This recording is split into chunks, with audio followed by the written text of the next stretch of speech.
구호 준비. 구호 시작. 찾아보자, 말해보자, 데려오자, 얍. 예, 오늘은 복음 변증 5강. 오늘의 제목은 술을 끊어야 합니까? 이 질문이죠. 자, 교회를 다니려면 술을 끊어야 되느냐? 이 질문 혹시 들어보신 분? 예, 뭐 한 반 이상 들어보신 것 같아요. 내가 교회를 가려면 술 끊고 가야 되느냐? 이런 질문인 것이죠. 다들 알고는 있어요. 교회 다니는 사람들 술 안 먹는다. 근데 그 질문을 아직 안 받아보신 분은 술을 안 끊었기 때문일 수도 있죠. 예, 같이 술자리에서 술을 드시니까 그런 질문 안 받아보실 수도 있겠죠. 근데 저는 그런 질문을 많이 받아봤어요. 저는 이제 술자리에 갔어요. 뭐 그게 이제 대학 다닐 때 문화 자체가 술 문화니까, 예, 무슨 뭐 회의 있다, 모임 있다 그러면 무조건 술집이니까 제가 뭐 맡은 게 있으니까 저도 갑니다. 근데 가서 저는 콜라나 사이다를 시키고 안주는 똑같이 먹었습니다. 네, 안주는 비싸니까 안주 똑같이 먹고. 자, 그러면서 저한테 질문을 많이 합니다. 교회에 가면 술을 끊어야 되느냐? 수도 없이 질문이 있었어요. 그때는 제가 준비를 잘 못했던 것 같아요. 지금 생각해 보면 끊어야 된다 제가 그랬어요. 근데 만약 여러분이 끊어야 된다라고 하면 올 사람이 있을까요, 없을까요? 아이고, 교회 못 가겠네, 이렇게 돼버리는 거죠. 그럼 어떻게 지혜롭게 대답을 할 것인가? 이것이 참 중요한 과제이죠. 그래서 오늘 그 부분에 대해서 지혜롭게 답변하는 방법을 배워보도록 하겠습니다. 자, 먼저 복습하겠습니다. 기독교 현증의 핵심 구절 베드로전서 3장 15절 함께 복습하겠습니다. 시작. 너희 마음에 그리스도를 주로 삼아 거룩하게 하고 너희 속에 있는 소망에 관한 이유를 묻는 자들에게 대답할 것을 항상 준비하되 온유와 두려움으로 하고. 베드로전서 3장 15절 말씀.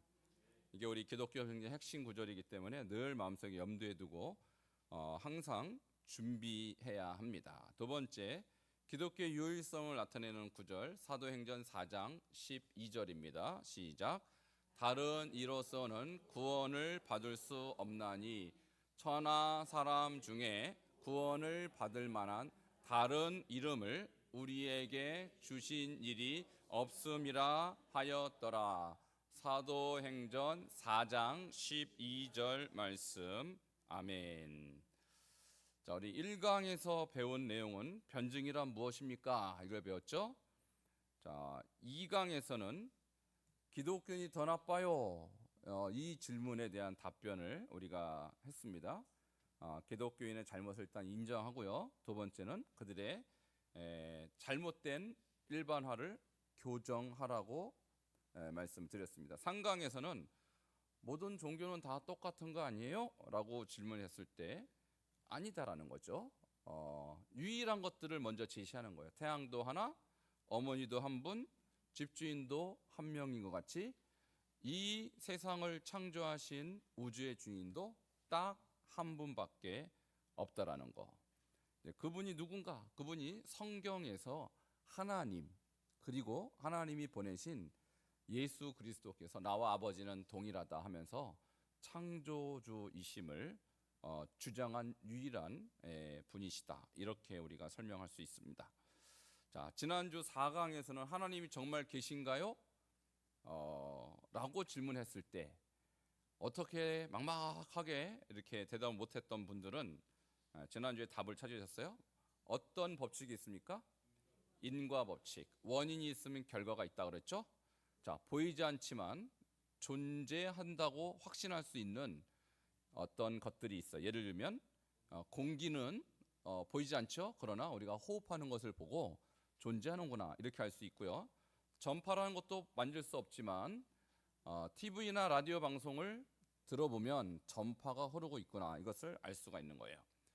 그리고 와이파이가 보이지 않고 만져지지 않지만 무선 네트워크가 연결이 된 것을 보고 와이파이가 흐르고 있구나 하는 것을 우리가 알 수 있는 것이죠. 이것이 다 인과, 원인과 결과의 어떤 예화들입니다.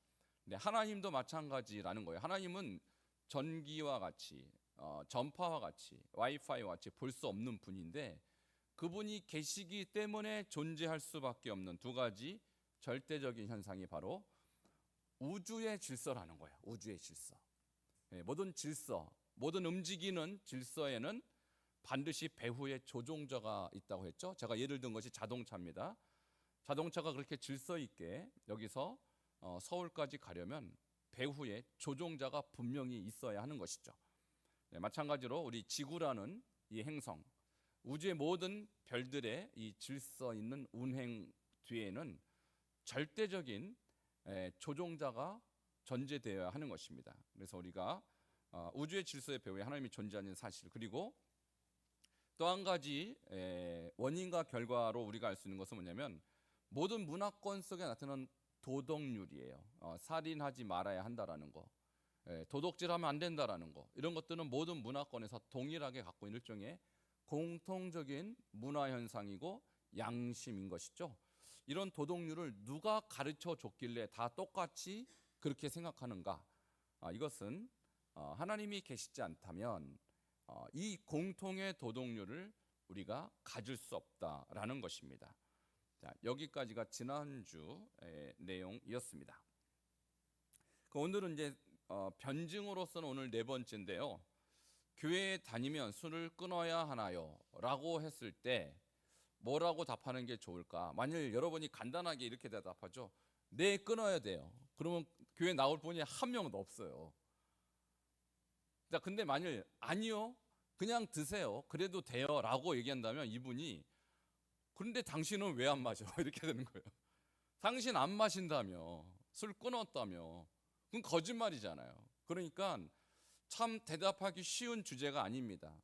오늘도 이 주제로 제가 우리 김순선 사모와 잠깐 대화를 나누는데, 여러분 캐톨릭 있죠? 거기는 술 마십니까 안 마십니까? 잘 알고 계시네요. 거긴 신부님도 아주 잘 드셔요. 그리고 캐톨릭 성도들도 잘 마셔요. 그래서 저는 못 봤는데 우리 김순선 사모가 봤대요. 어디서 봤냐면은 어떤 성당에서 1일 호프를 하더래. 1일 호프. 그러니까 무료 호프집을 여는 거예요, 성당에서. 와, 좋겠죠?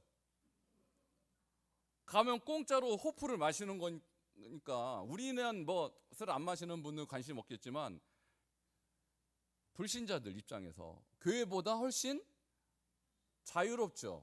호프를 다 먹네?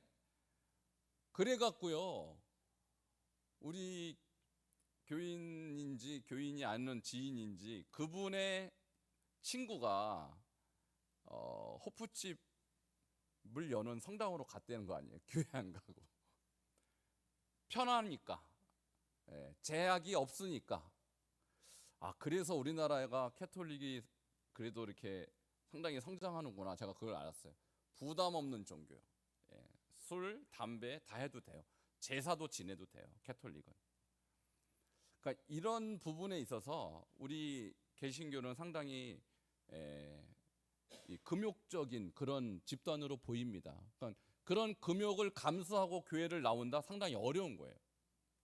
그렇지 않겠어요? 여러분은 지금 술, 담배 안 하시니까 뭐 당연한 거 아니에요? 술, 담배 안 하고 신앙생활 하는 거 당연한 건데, 술, 담배 했던 분들의 입장에서는 그거 끊고 교회를 이렇게 다니는 게 굉장히 어려운 겁니다. 그리고 교회를 다니면서 내가 술, 담배를 한다는 것을 공개하기가 굉장히 쉬운 공동체가 아니에요. 여기서는 술, 담배 하면 솔직히 좀 그래요. 좋지 않게 봅니다. 그러니까 상당히 어려운 주제인데 뭐라고 얘기해야 되느냐? 이렇게 설명하면 좋습니다. 자, 첫 번째, 금주를 권하는 곳이 교회뿐만이 아니라 금주를 권하는 곳은 대부분 좋은 곳임을 설명해요. 자, 술 마시지 말라고 하는 공동체, 그런 집단이 또 있습니다. 어딜까요? 병원 가면 당신이 지금 몸이 이렇게 안 좋은데 술부터 끊어라 그래요. 대부분 의사들이 다 그래요. 그러면 약사들도 마찬가지. 제가 약지으러 가면 꼭 저한테 물어보니까 술 드시냐고 저한테 물어봐요. 안 먹는데요? 그러면 알겠다고. 꼭 술 드시면 안 됩니다. 거기가 꼭 붙여요. 약사들도. 그러니까 병원의 의사들이나 그 다음에 약사들도 금주를 권해요. 그러면 이런 생각이 들죠. 교회도 금주를 하라. 약사들도 금주를 하라. 의사들도 금주를 하라. 자, 어떤 생각이 들어요? 부담스러워. 병원 그런 생각 듭니까? 나의 자유를 제한하네. 그런 생각 듭니까? 병원에는 그런 생각 안 하죠. 약사들도 똑같은 말을 하는데 그런 나의 자유를 제한하네 그런 생각 안 들죠. 딱 교회만 그런 생각을 한다라는 거예요. 그러니까 술을 좀 끊으세요라고 말하는 분들은 부류가 딱 세 가지 이 세상에. 목사, 약사, 의사. 세 사람뿐이에요. 뭐 다른 데 가서 술 끊으세요 뭐 그런 말 별로 못 듣죠. 그런데 병원이나 약국은 병을 치료하는 좋은 곳이라서 그런 얘기를 하는 겁니다. 교회도 마찬가지예요. 목사가 우리 성도들에게 술 끊으세요 라고 말할 때 여러분 자유를 제한하는 게 아닙니다. 마치 의사가 그 사람의 정말 온전한 치료를 위해서 권면하는 거죠. 약사도 똑같죠. 약도 먹고 술도 먹고 효과 없기 때문에. 자, 그러니까 금주를 하는 곳은 교회뿐만이 아니다. 정말 좋은 곳에 가면 다 금주를 권한다라는 사실. 이걸 먼저 제시할 필요가 있어요. 그다음에 두 번째, 그럼 의사나 약사들이 금주를 권면한 이유 이렇게 설명할 수 있죠. 의사의 금주 권면은 환자의 자유를 제한하기 위한 것이 아니라 환자의 건강을 염려하는 전문가의 애정 어린 조언이에요. 그것은 정말 그 환자를 생각해서 하는 말이지 당신 먹으면 안 돼라고 제한하는 게 아니에요. 자, 이같이 교회에서 술 끊기를 권하는 것은 우리의 자유를 억압하기 위한 것이 아니라 건강하고 건전한 삶을 회복하기 위하여 하는 애정 어린 조언이라는 사실을 강조해야 돼요. 그러니까 의사의 관심은 뭡니까? 건강이죠. 그 목사의 관심은 건강 플러스 건전한 삶이에요. 이 건전한 삶을 우리가 신학적으로는 거룩한 삶, 뭐 성화되는 이렇게 말할 수 있죠. 그건 못 알아들으니까 세상 사람들은 그냥 건전한 삶이라고 이렇게 말을 바꾼 것입니다. 그래서 의사의 권면의 핵심은 뭐냐? 상대방의 건강을 염려하는 그런 애정인 거예요. 마찬가지입니다. 목사도 여러분에게 또는 안 믿는 사람에게 술을 끊으세요라고 말한 이유는 그분의 건강과 그분의 건전한 삶을 위한 일종의 애정 어린 조언이라는 거예요. 자유의 억압이 아니라는 것이죠. 자, 세 번째는 이런 의미입니다. 자, 만일 술을 끊으라는 말이 듣기 싫어서 병원이나 약국을 가지 않는다면 어떤 일이 일어날까요? 계속 나는 병을 고칠 수 없게 되는 것이죠. 병원 가면 의사가 술 끊으라고 하겠지. 약사가 술 끊으라고 하겠지. 이 말이 염려가 돼서 병원 안 가는 분 계십니까? 자, 그렇게 말하는 것은 병원 입장에선 당연한 것이기 때문에 그 말을 들을 각오하고 가는 거죠. 자, 마찬가지로 술 끊으라는 말이 싫어서 교회를 가지 않는다면 가장 큰 피해를 보는 것은 누구입니까? 자기 자신인 것이죠. 그래서 술을 끊으라는 이 말의 의미가 당신의 자유에 대한 억압이 아닌 건강과 건전한 삶에 대한 일종의 조언이다. 애정 어린 조언이다. 그리고 그 말이 듣기 싫어서 병원을 안 가는 사람이 없듯이 교회를 그 말을 듣기 싫어서 그 말이 부담스러워서 안 간다면 당신이 손해다라고 우리가 말할 수 있다는 것이죠. 마지막 네 번째, 병원이 여러분 병원 갈 때 병원 가기 위한 조건으로 술을 끊어야 병원 갈 수 있습니까? 아니죠. 오히려 병원 감으로써 술을 끊을 수 있도록 지도를 받는 것이죠. 마찬가지입니다. 교회도 교회에 오기 위해서 술을 끊는 것이 조건입니까? 아니잖아요. 여러분 지금도 혹시 드시는 분 계시잖아요. 몰래 집에서 한 잔씩 하시잖아요. 솔직히 아닌가 봐요. 자, 여러분이 술을 그렇게 마시기 때문에 교회 절대 못 옵니다. 이렇게는 안 한다라는 거예요.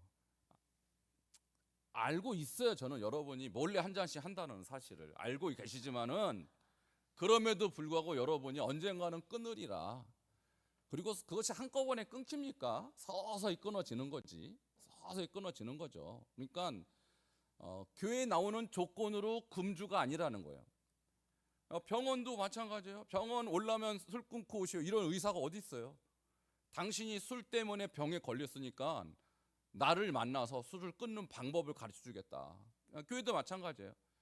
내가 술 끊고 싶어하는 사람이 많아요. 교회를 안 다니는 사람들도 술, 담배, 이건 담배 얘기는 안 했지만 술, 담배 다 포함되는 거예요. 술도 끊고 싶고 담배를 끊고 싶은 사람이 많다고요. 그러니까 교회를 나오기 위해서 술을 끊을 필요는 없어요. 교회를 나오면 끊는 방법을 가르쳐 준다는 거예요. 병원하고 똑같은 원리인 것이죠. 그래서 좋은 병원을 만나면 건강한 생활 습관을 배우게 돼서 자연스럽게 술도 끊어지는 것 같이 교회를 다니게 되면 건강한 생활 습관을 배우게 되고 자연스럽게 술과도 멀어진다는 사실이죠. 그러니까 술을 사실은 끊기 위해서 교회를 나온다 이렇게 볼 수 있는 거예요. 술을 끊어야 교회에 나올 수 있는 게 아니라 술을 정말로 끊고 싶어요. 정말 대부분의 사람들이. 여러분 그렇잖아요. 술 끊고 싶죠? 솔직히 말씀하세요. 술 끊고 싶잖아요. 그런데 옛날보다 덜 드시잖아요. 그리고 진짜 끊은 분도 계시고. 그러니까 교회에 나오다 보면 목사가 자꾸 술 취하지 말라 그러고 자꾸 술 먹으면 주변에서 보는 분들이 좀 나한테 손가락질하는 거 나도 부담이 되니까 서서히 줄어든단 말이에요. 서서히 줄어들고 에이 끊어버리자 하고 끊는 사람도 나오고 그렇다는 얘기예요. 그리고 여기 계신 분들은 제가 볼 때는 99% 끊어서 지금 이 자리에 앉아 계신 것 같아요. 그러니까 우리가 여기 주일날 하루 왔다가 가시는 분들이요 술 아직 못 끊는 분들 많아요. 주일날만 왔다가 다른 시간에 교회 안 보이신 분들은 아직 못 끊는 분들이 제가 볼 땐 태반이에요. 저는 잘 압니다. 잘 알아요. 그러니까 우리가 술 끊는 것이 교회의 출석의 조건이 아니라는 사실 그분들에게 얘기하시고 그 다음에 나중에 한마디 꼭 붙이셔야 돼. 그러므로 부담 갖지 말고 나오세요. 이렇게 하는 거예요. 당신이 술 먹는 게 교회에 나오는 데서 흠이 되지 않는다. 이렇게 편안함을 주셔야 됩니다. 자, 이제 요 내용을 문장화해서 전달하도록 하겠습니다. 자, 지금부터는 이제 여러분께서 잘 기억하셔서 이렇게 말씀하셔야 돼요. 자, 교회에 다니면 술 끊어야 하나요? 라고 질문했을 때 답변을 이렇게 하는 것입니다. 첫 번째, 자, 다음으로 넘겨주세요. 자, 첫 번째 이렇게 얘기합니다. 금주를 권하는 것은 교회뿐만이 아닙니다.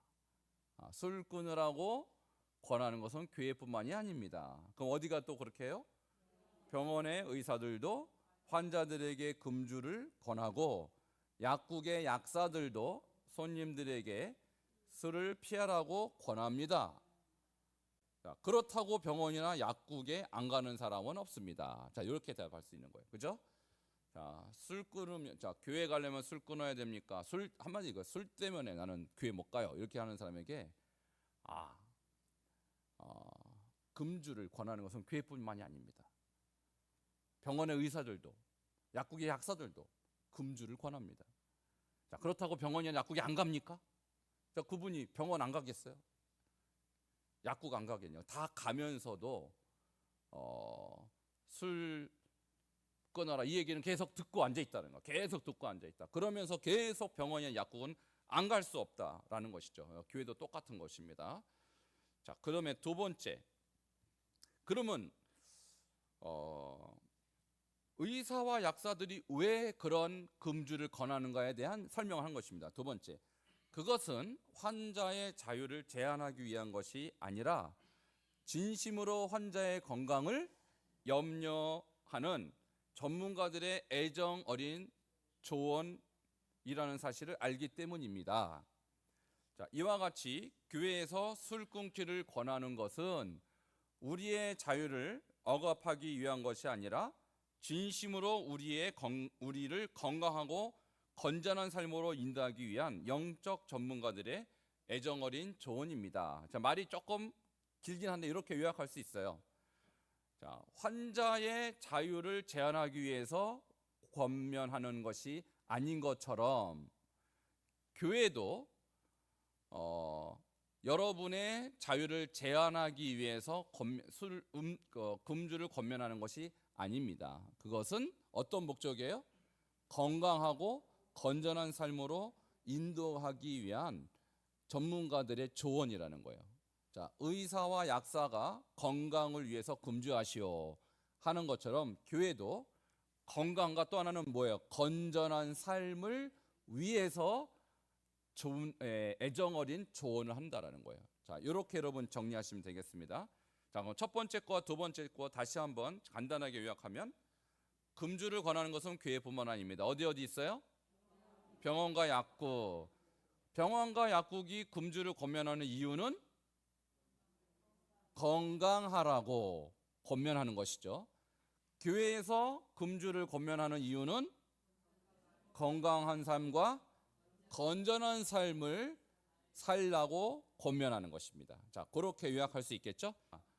교회 다니면 술 끊어야 하나요? 라고 대답할 때 술 끊기를 권면하는 것은 교회뿐만이 아닙니다.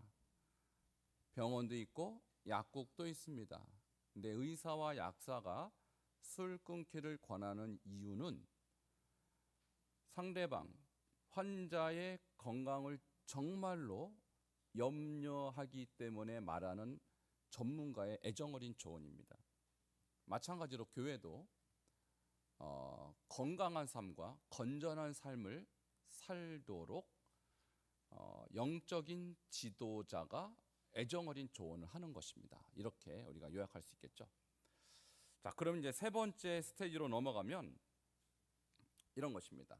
자, 만일 당신이 술 끊으라는 말이 듣기 싫어서, 자, 세 번째 술 끊으라는 말이 듣기 싫어서 병원이나 약국을 가지 않는다면 가장 피해를 보는 사람은 자기 자신인 것 같이 술 끊으라는 말이 싫어서 교회를 가지 않는다면 가장 큰 피해를 보는 사람도 당신 자신입니다. 이렇게 얘기할 수 있어요. 의사가 술 끊으라고 그래. 그래서 난 병원 안 가. 이런 사람은 나중에 자기 병 못 고치죠. 결국은. 그죠? 교회도 마찬가지. 교회 가면 술 끊으래. 이 말 듣기 싫어서 교회 안 가면 결국은 당신 자신에게 가장 큰 손해가, 피해가 오는 것입니다. 이렇게 얘기를 할 수 있는 것이죠. 그러니까 제가 지금 변증할 때 대부분 비유로 하죠. 비유. 그냥 이제 일방적으로 설명하면 못 알아듣기 때문에 거의 비유로 얘기하는 겁니다. 그래서 제가 병원, 의사 뭐 이런 비유를 많이 드는 거예요. 왜냐하면 늘 그분들이 거길 가니까. 자, 마지막 네 번째 스테이지는 뭐냐면 그러니까 당신 술 끊으시오 이러면요. 결국 끊으라 소리구나. 난 끊기 전 교회 못 가는구나. 이렇게 생각할 수가 있단 말이에요. 근데 그렇지 않다라는 걸 마지막 네 번째 강조하는 것인데, 마치 병원이 술을 끊어야만 갈 수 있는 곳이 아닌 것 같이 교회도 술을 끊어야만 갈 수 있는 곳은 아닙니다. 이 얘기를 꼭 해주셔야 돼요. 병원을 다니다 보면 건강한 생활 습관을 위해 자연스럽게 술이 끊어지는 것 같이 교회를 다니게 되면 건전한, 우리는 건전한이에요. 이게 건전하는 말이 아주 신학적인 의미가 다 포함되어 있어요. 건전한 생활 습관을 배우게 되고 자연스럽게 술과도 멀어지게 됩니다. 그래서 자연스럽게를 강조했어요. 자연스럽게. 뭐 확 끊어라 이러면 아무도 못해요. 여러분은 확 끊으셨나요? 안 됐죠. 그렇게 안 되는 거예요. 그러니까 확 끊는 게 아니라 자연스럽게. 아니, 저는 이제 제 자신이 술이든지 담배든지 저는 안 했던 사람이기 때문에 그 고충을 잘 몰라요. 근데 어떤 분은 10번도 더 끊어요. 계속 실패했다는 얘기거든요. 어제 끊고 오늘 또 시작하고 오늘 끊고 또 내일 시작, 이런 삶을 많이 살아요. 그만큼 이게 어려운 것이기 때문에 확 끊어라. 아무도 못해요. 예, 아무도 못해요. 아예 안 먹었으면 몰라도 그러니까 자연스럽게 자연스럽게 술과도 멀어지게 됩니다. 이걸 강조하시는 거예요. 여기 다 그 상태잖아요. 지금 자연스럽게. 그죠? 확 끊었어요? 안 되잖아요. 한 번에 어떻게 끊어요? 그동안 평생 습관을 안 고쳐져요. 한 번에. 제가 너무너무 잘 알아요. 그러니까 그렇게 해서 그러니 마음 놓고 교회 가셔도 됩니다. 여기에 강조점이 마음 놓고 당신이 술 먹는다고 그래서 뭐라 그럴 사람 없다. 여러분 제가 이렇게 여기저기 다니다 보면 뭐 장로님이 술 그냥 잘 마신다는 얘기 엄청 많이 들어요. 아유 장로들이 술 잘 마시대 이런 얘기를 한두 번 듣는 게 아니에요. 우리 교회 장로님들은 어떨지 안 그럴 것 같아요. 우리 교회 장로님들은. 근데 그런 얘기를 너무 많이 들어서 저는 뭐 우리 교회도 사실 제가 아는 거 이상으로 좀 드시지 않을까라는 그냥 막연한 추측만 합니다. 막연한 추측하는데 그러니까 제가 여러분에게 사실 어떻게 보면은 알고도 눈을 한쪽 찔끔 감는 그런 사실 목회를 할 수밖에 없어요. 안 그렇겠냐고. 어떻게 확 끊냐고요. 그게 돼야 말이죠. 그게. 그러니까 저도 한쪽 눈을 감으면서도 여러분이 확 끊을 때까지 저도 인내하고 있는 겁니다. 그러니까 여러분 아셔야 돼요. 그 사실을 여러분도 아셔야 되고 처음 교회 나오는 사람이 그 문제가 얼마나 크게 마음에 부담이 되겠어요. 그러니까 염려하지 마시고 마음 놓고 교회 가셔도 된다고 그렇게 얘기하고 그리고 여러분의 과정을 그분들도 밟는 거예요. 천천히 은혜를 받으면 받을수록 은혜를 깨달으면 깨달으면 서서히 끊어지지 않겠냐고요. 그죠? 그래서 그런 어떤 기대감으로 그분들이 교회 나오는 것이지 절대로 끊고서는 천국에 갈 사람이 없어요. 그렇게 되면 아무도 끊고 나서 교회 나올 사람이 얼마나 되겠습니까? 자, 세 번째와 네 번째 내용을 요약하자면 이런 것입니다. 술을 끊으란 말이 듣기 싫어서 병원 안 가고 약국 안 가면 병 못 고치는 것은 누구의 손해입니까? 그 사람의 손해죠. 자기의 손해인 것처럼 술 먹지 말란 말이 듣기 싫어서 교회 안 가면 자기 손해예요. 지옥 가는 거 아닙니까? 손해가 일반 손해가 아니라 지옥 가는 거예요. 엄청난 손해죠. 자, 그러니까 결국 끊으라 소리지만 그러나 안심하게 병원이 술을 끊으면 갈 수 있는 곳이 아닌 것처럼 교회도 술을 끊어야만 갈 수 있는 곳은 아니라는 것. 병원을 다니다 보면 좋은 생활 습관을 위해서 자연스럽게 술이 끊어지는 것처럼 교회도 자연스럽게 건전한 삶을 살기 위해서 끊어진다. 자연스럽게. 그러니 마음 놓고 교회 가셔도 됩니다. 이 부분을 강조하시라는 거예요. 그러다 보면 성령 집회도 하고 우리가 뭐 이런저런 집회 하잖아요. 그때 성령 확 받으면 끊기는 거예요. 그때 저는 그렇게 여러분이 전도를 하시라고 오늘 이렇게 말씀을 드리는 것입니다.